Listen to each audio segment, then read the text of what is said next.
Olá pessoal, na aula de hoje nós vamos falar sobre restauração. Vamos aprender a fazer a restauração de um cluster.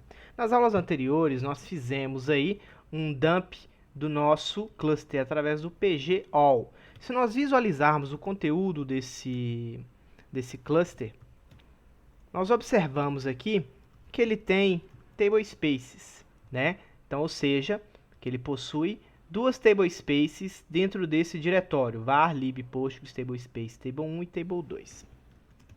Beleza? Antes de então de fazermos aí a restauração do nosso ambiente, a primeira coisa que nós temos que fazer é excluir o cluster atual. Eu tenho um cluster atual rodando. A primeira coisa que eu vou fazer é dar um stop nele. Vou pará-lo, né?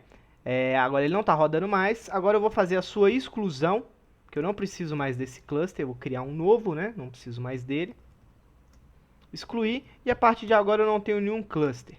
Então agora eu vou criar um cluster novo, né? pg create cluster, vou colocar aqui a versão, vou definir um nome para ele, que eu vou chamar de main, e ele vai criar um cluster. Então ele vai colocar aqui as configurações padrões, né? Vai colocar ele na porta 5432, vai colocar lá os databases padrões dele, e a partir de agora eu tenho um cluster, só que agora eu preciso ativá-lo, né? Então vamos ativar. Versão dele, start. Tá rodando, beleza? A partir de agora ele está acessível e eu tenho somente 3 databases que são os databases padrões. Então eu preciso agora recuperá-lo, né? Restaurá-lo. Porém, antes de recuperá-lo, eu preciso lembrar que dentro do meu dump de cluster que eu acabei de criar, eu possuo tablespaces. Então eu preciso verificar se esses diretórios existem antes de criar a minha de recuperar o meu cluster. Então eu saio aqui e verifico se existe o caminho definido lá, postgres tablespaces. Não tem aqui os diretórios. Então eu preciso criar agora os diretórios que estão definidos dentro do meu dump, né? Então está criado. Então agora eu posso restaurar o meu Postgres. Então eu sei que o meu Postgres já está rodando, que ele possui os databases padrões, e eu preciso recuperar o meu cluster, né? Para eu recuperar o meu cluster, eu posso simplesmente utilizar o PSQL apontando para o diretório de cluster, para o arquivo de cluster que eu defini.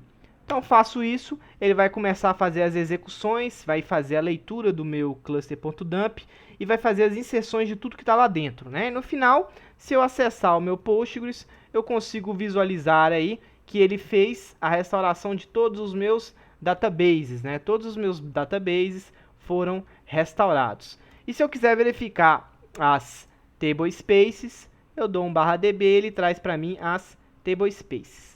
Beleza? Essa é uma forma de se fazer a recuperação de um cluster, né? Eu vou ter que criar um cluster novo e fazer a restauração em cima desse cluster novo. Posso usar o mesmo cluster que eu fiz o dump? Posso. Porém, eu vou fazer a restauração em cima de um cluster que já foi utilizado, né? Então, o ideal é criar um cluster novo, né? Lembrando que o Postgres, no dump de cluster, ele faz o dump das tablespaces, dos usuários, de todos os objetos do banco de dados. Porém, os diretórios precisam existir, né? Os diretórios de database, de tablespace, precisam existir antes de eu recuperar o meu cluster. Tudo bem? Senão ele vai dar erro e não vai funcionar. Tá? Ele vai dar uma mensagem de erro falando que a tablespace não foi encontrada, e ele vai tentar adicionar os objetos que até então estariam dentro dessa tablespace, dentro da tablespace padrão, né? Que no caso seria a pgdefault. O ideal, então, é não esquecer de criar os diretórios da tablespace, sempre que eu estiver fazendo um restore de cluster. Beleza, pessoal? Espero que vocês tenham gostado da aula de hoje. Até a próxima.